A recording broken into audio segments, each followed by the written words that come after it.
A paz de Deus, meus preciosos e queridos irmãos, sempre no glorioso nome de nosso Senhor Jesus Cristo. Paz de Deus, querido Mandade, tudo bom com vocês? Estamos aí de volta. E o vídeo de hoje, irmão, hoje nós vamos falar, irmão, sobre um tema muito curioso e envolvente, né? Você vai ouvir, vai refletir se isso bate com alguma coisa, se é verdade, verdadeira. O tema é: a CCB não é a graça de Deus? O que você acha?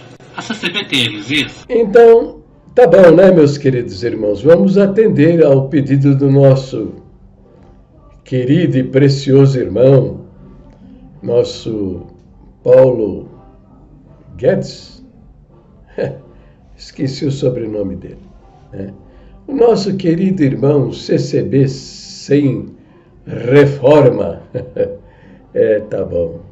E ele está perguntando, né? A CCB é a graça de Deus? Eu já mostrei nos vídeos anteriores que não é a graça de Deus, é evidente, né? Não precisa ser muito inteligente, entendeu? Não precisa ser um cara esperto para saber que a CCB não é a graça de Deus. Ela está mesmo uma desgraça. Dizer que a CCB, a Congregação Cristã do Brasil, é a graça de Deus é uma infâmia. É uma infâmia. Porque, veja bem, né? Eu comecei há 20 anos atrás a escrever textos e a fazer vídeos. Não é porque eu sou inimigo da Congregação Cristã do Brasil. Não, nada disso. A Congregação Cristã do Brasil é uma comunidade que leva o título, né, de cristã, entendeu? E que no passado eles estavam muito bem fundamentados nas Escrituras Sagradas e vivendo um cristianismo sadio. Mas de 1940 para cá, ela apostatou das suas doutrinas originais. Entendeu? E eu fui descobrir isso no ano 2000. Entendeu? Que eu descobri da seguinte maneira.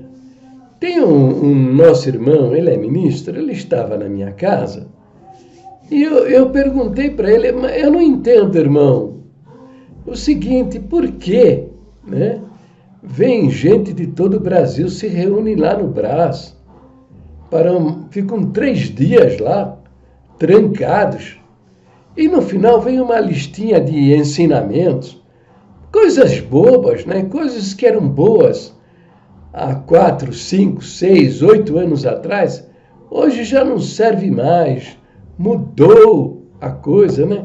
E são coisas que todo mundo sabe, entende? Eu não entendo o que está acontecendo.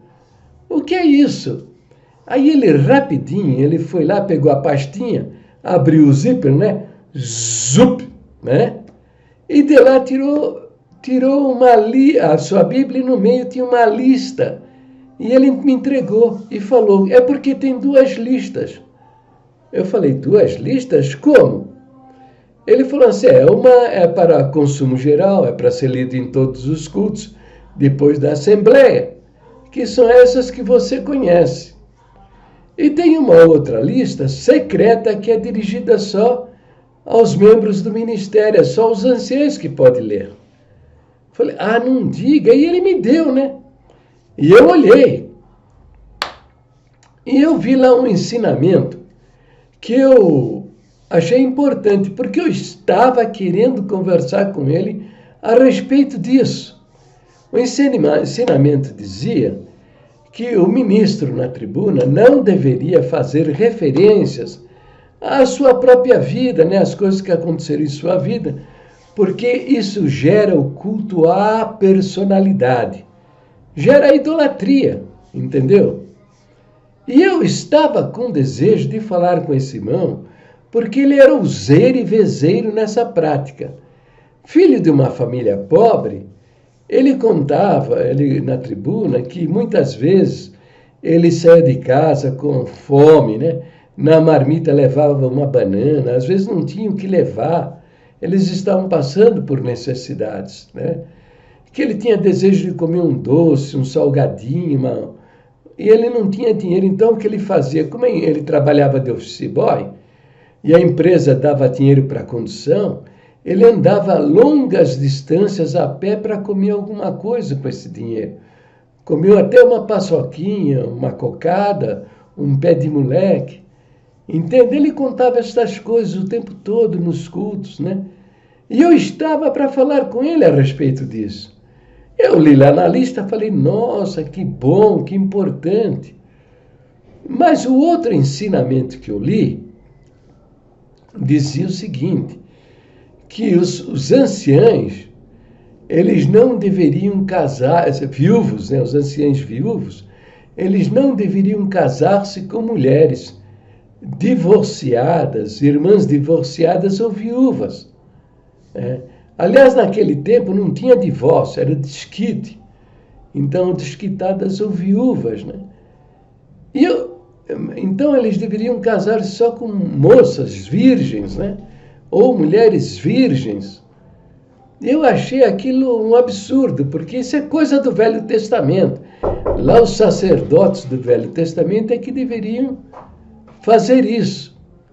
Não, isso não é coisa do Novo Testamento. Minha esposa, uma mulher digna, né?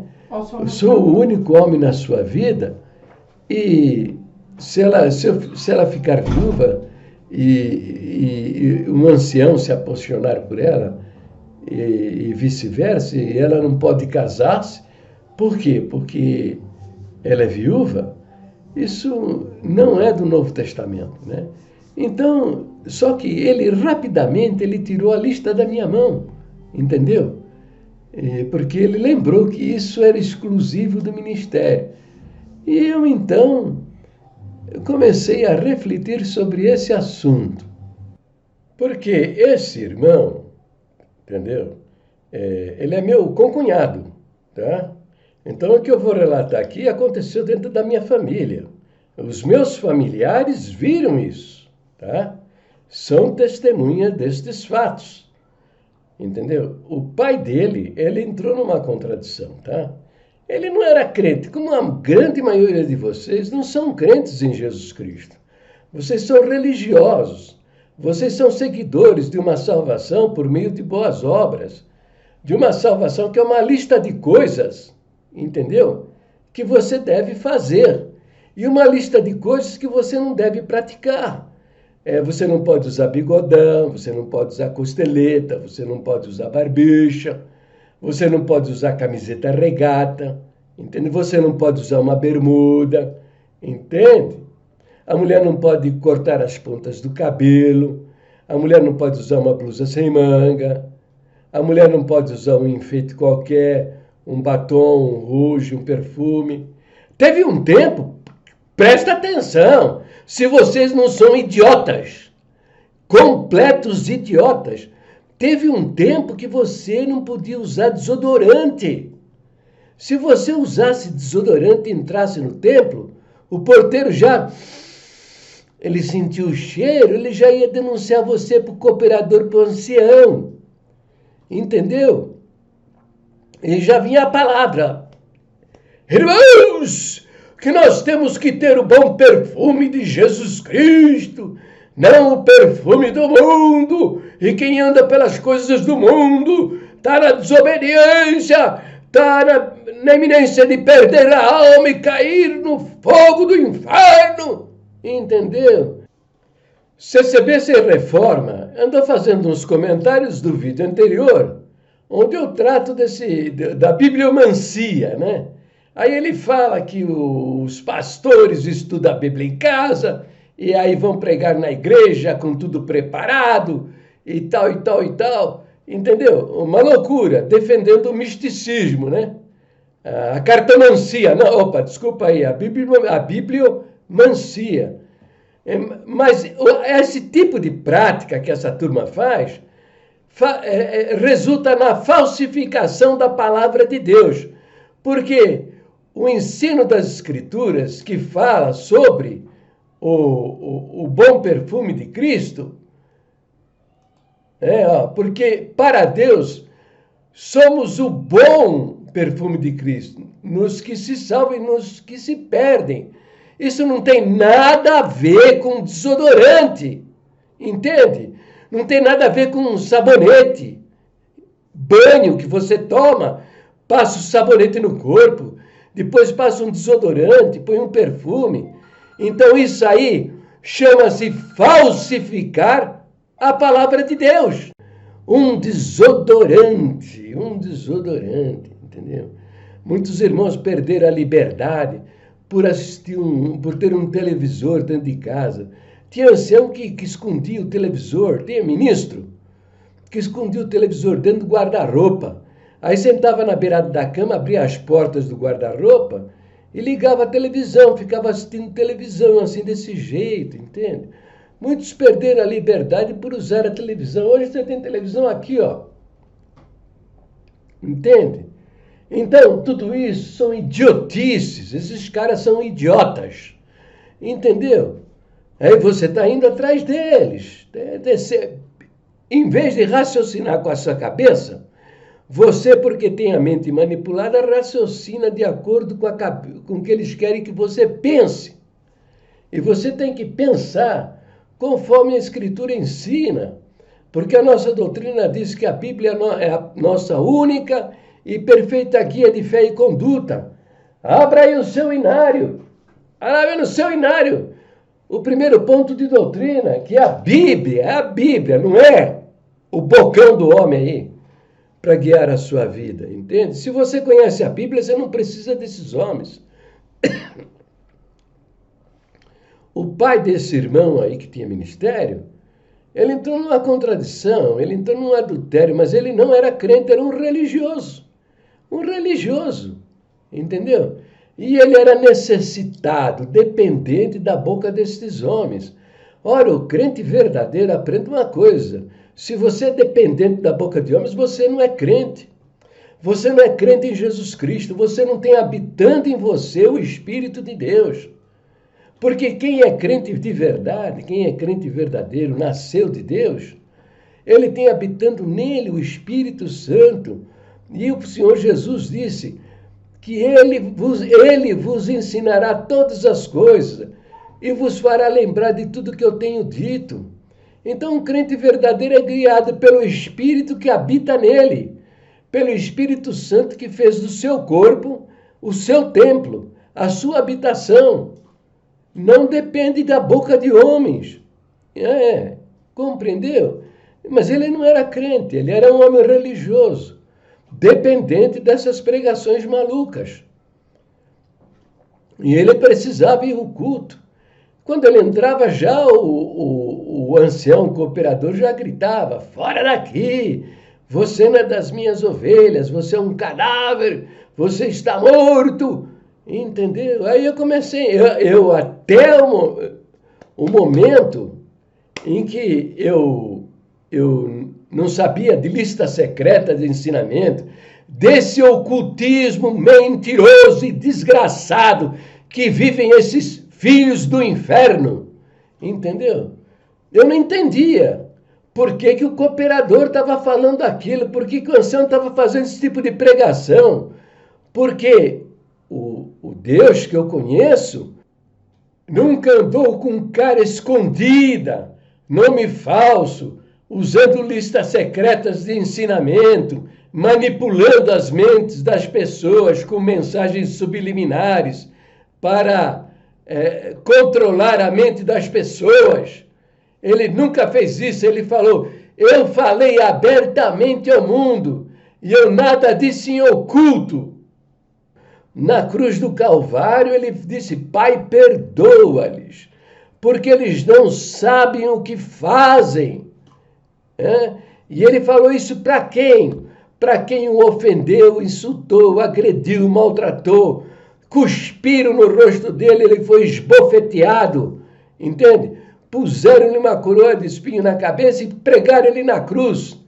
entendeu? E ele disse, não só pediu perdão pelos seus adversários, os seus inimigos, que estavam cometendo o maior crime que um homem pode cometer, entende? Agredir, matar o enviado de Deus, o Messias. Isso é 1 milhão de vezes pior do que um adultério, uma fornicação, entendeu? E ele na cruz, pregado na cruz, nas suas últimas palavras ele disse, Pai, perdoa-lhes. Pediu perdão pelos seus adversários e ainda argumentou a favor dele, porque eles não sabem o que fazem. Ainda arranjou uma razão para o seu pedido de perdão. Agora, esses filhos do inferno, filhos do diabo, expulsando pessoas do templo, aos gritos, você está morto, você é um cadáver, você é uma alma perdida, seu lugar não é mais aqui, você não é das minhas ovelhas. Tem cabimento isso? Agora, se você pensa que isso acabou, eles ainda estão praticando isso, estão fazendo isso. Veja este nosso irmão aqui, ó, Luciano Ferreira da Silva.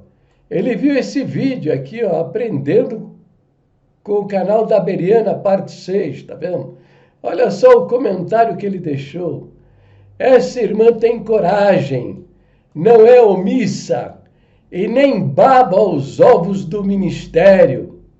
Luta, não é? Luta pelos que se suicidaram dentro da CCB. Aqui na minha cidade foram 3 que eu sei, fora os que tiveram suas vidas destruídas pela falta de esperança. Pela falta de esperança. Finge que não vem. Finge que não vem. Finge que não tem parte. Fazem da mesma roda. Ah, tá. Pela falta de esperança, né? Acreditando nas heresias pregadas na congregação. Aqueles que lavam as mãos, né? Lavam as mãos, finge que não fazem parte da mesma roda, entendeu? Então é isso. É em todos os lugares acontecendo isso. Eu falei em 165 mil, né? Vocês estão lembrados? Eu falei em 165 mil almas. Mas me lembrei, eu vou passar agora um pedaço do vídeo, quando eu me lembrei, quando foi lá para abril, maio, setembro, acho que do ano passado, um vídeo do irmão Marcelo. Dá uma olhada aí e veja, essa conta subiu para mais de 180, 190 mil almas e famílias destruídas, das quais 65 mil, 70 mil se mataram, suicidaram-se. Veja o vídeo. Bom, mas o fato que eu quero abordar aqui é esse comentário do irmão Marcelo Lacerda, né? Tá vendo aqui, ó? Ele diz, né? Eu conheci um devista que também se matou. Olha só. Porque falaram que não tinha mais salvação.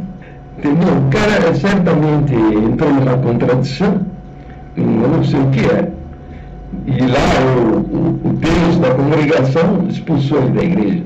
Porca lavada, cão que voltou ao seu próprio vômito, você é um cabra, você está morto, não é das minhas ovelhas de fora daqui. Eu tive um colega de serviço lá de São Caetano do Sul, mas ele morava em Mauá, que se jogou para cima de um trem. Realmente eles matam e depois se orgulham dizendo que foi Deus. Meu Deus do céu! É terrível, né, isso daí.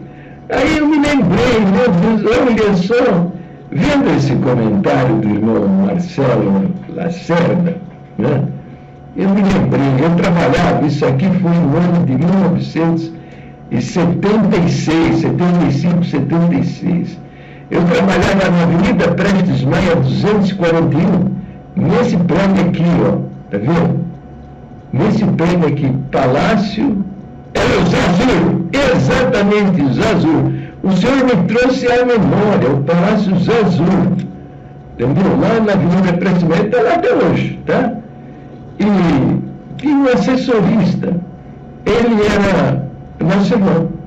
Um dia eu não vi no elevador e depois chegou a notícia, né?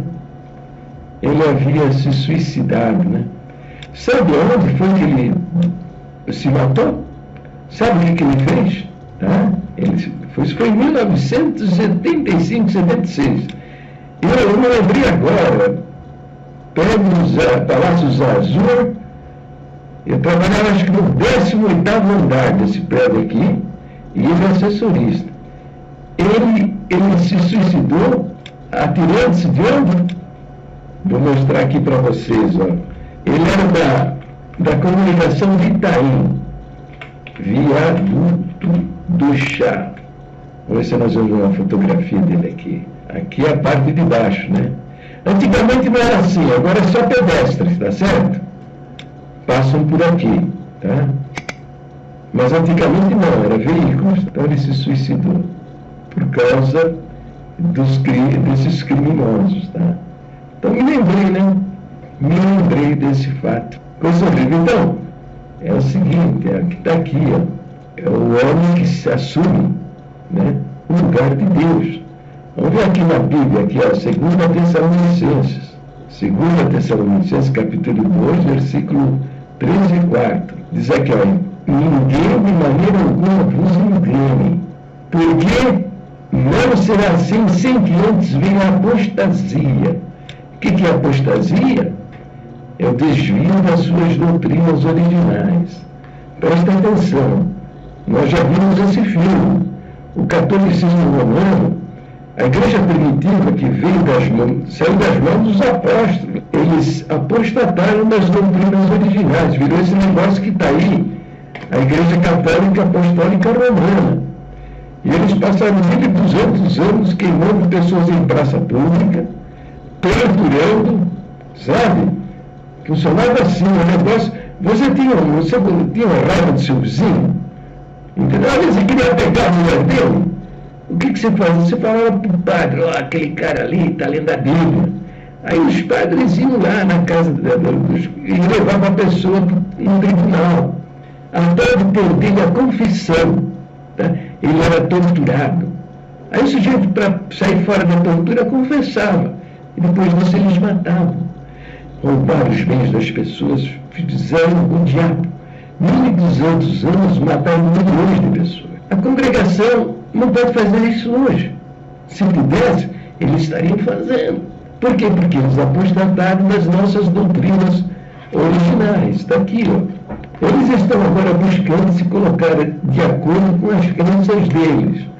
Perverter o primeiro ponto de doutrina, perverter o segundo ponto de doutrina e perverter também o quinto ponto de doutrina. Tem mais, hein, que eles estão... não é só isso não, tem montanhas de perversões e passaram a cometer crimes, né? O pior deles, né, é o criado lá por volta de 1940. Vou mostrar aqui para vocês, aqui, ó. Pecado de morte. Tá vendo? É a receita da congregação para matar as almas, ó. Tá vendo aí, ó? Mostrando para você, ó. Pegar 1 João 5,16, diz, se alguém vir seu irmão pecando que não é para a morte, aqui na Bíblia, né? Veja bem, 1 João, se alguém vir pecar seu irmão, ó, pecado que não é, ó, para a morte, ó, não é para a morte, orará e Deus dará vida àqueles que não pecarem para a morte. Morte que é espiritual, não, Deus não mata seus filhos, ele destrói a carne. Há pecado para a morte, por esses não digo que ore. Que é para você não orar, mas veja, antes de você não orar, você tem que fazer o quê? Tá? Obedecer o conselho do Senhor Jesus. Qual é o conselho que o Senhor Jesus dá? Ele diz o seguinte: vai entre ti e ele só, e fala com o teu irmão. O Senhor Jesus, ele nos dá os passos que a gente deve fazer antes de ficar ajudando as pessoas. Ora, se teu irmão pecar contra ti, ou você vê o seu irmão na prática de um pecado, vai e repreende-o, corrige o cara, tá? Chama a atenção dele, entre ti e ele só vocês dois, entendeu? Chega lá: ô meu irmão, olha, eu estou muito conversar com você, você não vai gostar, né, do que eu vou te dizer, mas a palavra de Deus fala que os fiel são as feridas feitas por aquele que ama. Eu te amo, você é meu irmão, eu quero o seu bem, entendeu? Você aconselha. Eu tive aqui um irmão, eu vi que ele estava tomando um caminho ruim. Eu o chamei e falei: vamos orar. E dobramos os nossos joelhos e orei a Deus, apresentei essa situação. Depois que eu levantei, falei com ele. Olha, depois o Senhor, é assim que você deve fazer. Você vai entre ti e ele só, e repreende-o entre ti e ele só. Se te ouvir, ganhaste o teu irmão. É claro, que benção, né? Pois o cara caiu em si, abandonou o pecado, saiu fora da desobediência. Está em Mateus 18:15, vamos ver. Depois diz: mas se não te ouvir, leva ainda contigo um ou dois, para que pela boca de 2 ou 3 testemunhas toda a palavra seja confirmada. Se ele não te ouvir, o que você faz? Procura um ou outro irmão, 2 irmãos, vão com os 3, pelo menos 2, vão e conversa com ele, tá? Entendeu? Porque são testemunhas de que você adotou um procedimento que poderia salvar aquela pessoa, salvar a sua família.